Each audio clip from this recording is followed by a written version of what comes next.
acuerda de Ayer? Ah, claro, Alfred Jules Ayer, Sí, él era un filósofo británico, totalmente empirista, conocido por sus aportes al positivismo lógico, sobre todo en su obra El lenguaje, verdad y lógica.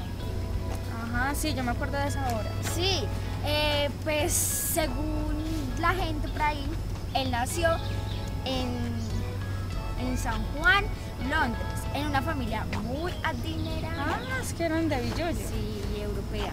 Su madre era de descendencia holandés, no, era judío holandés, sí, judío holandés. Y su padre era un financista calvinista suizo. Bueno, en cuanto a su educación, él estudió en la preparatoria de Eton y fue allá donde se dio a reconocer por su valentía y precocidad. También en los exámenes finales de Eton fue el primero que ocupó pues, el puesto en su curso y segundo en los clásicos.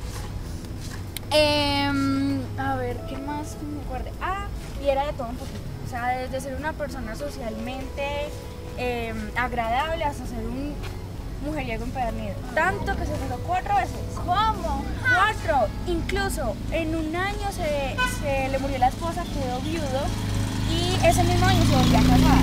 Se volvió a casar. Sí, se volvió a Qué casar. conchudez. Descarado. Pero también era un amante del deporte, tanto ¿Sí? que estuvo en el equipo de rugby en Eton, en la preparatoria, y también era un gran seguidor de la selección de fútbol Tottenham Hotspur, creo que se llama así. Académicamente, Oxford lo destacaba como una persona muy inteligente, era muy encantadora. Usted se le acerca, era hasta buena gente, pero había ocasiones que era muy intimidante. Hasta donde yo tenía conocimiento, fue considerado el agente del MI6 durante la Segunda Guerra Mundial. Era espía. Imagínense. Yo no sabía eso. También desde 1946 hasta 1959 fue profesor de filosofía en la Universidad de College en Londres. De 1959 a 1978, que fue su jubilación, fue profesor en la Universidad de Oxford. Cuando murió en Nueva York hicieron una placa en conmemoración a su nombre. Mira, entonces allá tienen un legado de él. También fue un gran defensor del movimiento humanista británico. A todas las asociaciones o academias a las que perteneció fue el más destacado. También perteneció a la prensa racionalista y también a la Academia Americana de Artes y de Ciencia. También se hizo presidente de la Asociación de Adopción de los Agnósticos. Agnósticos serían como los ateos extremistas. Y también editó un libro, La Perspectiva Humanista, que es una colección de muchos ensayos humanistas.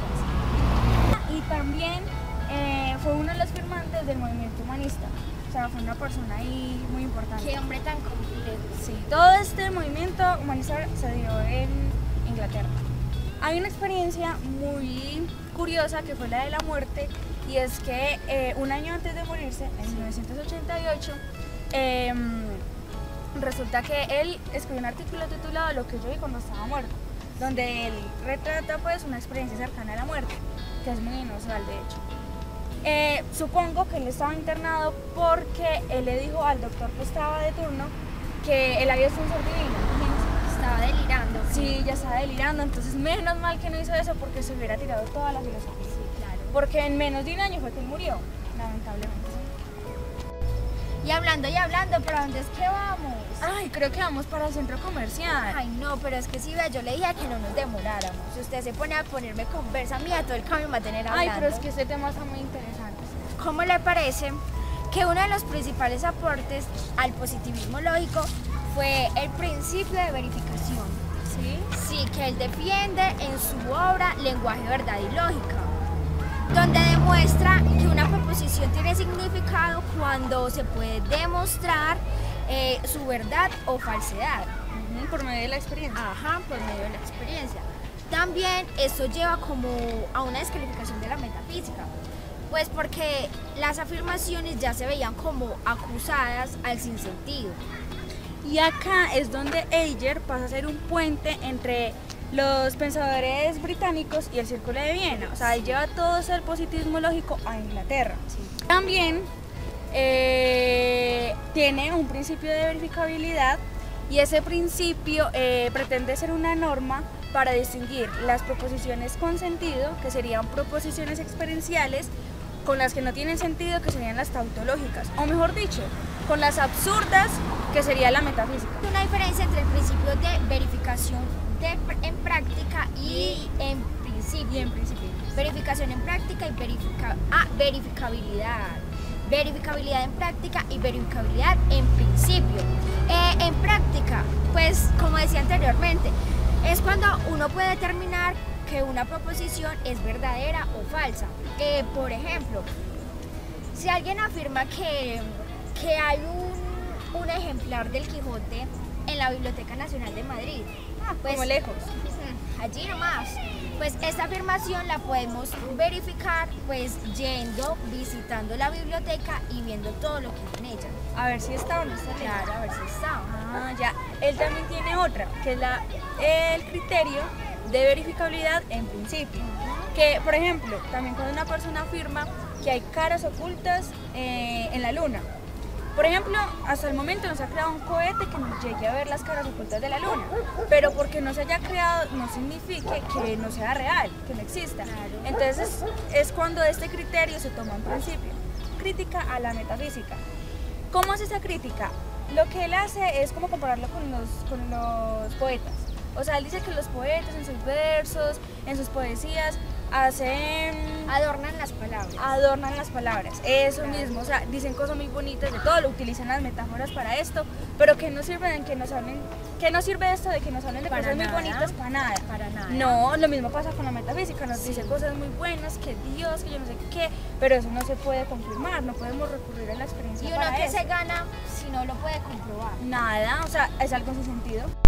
Y ayer tiene unas sobre lo más importantes, pero es que no recuerdo. No, yo sé. En 1935 fue publicada la que les estaba comentando ahora, Sí, Lenguaje, Verdad y Lógica. Ajá. Y en 1956, El Problema del Conocimiento. Sí. También tenía 2 libros de Bertrand Russell. Sí.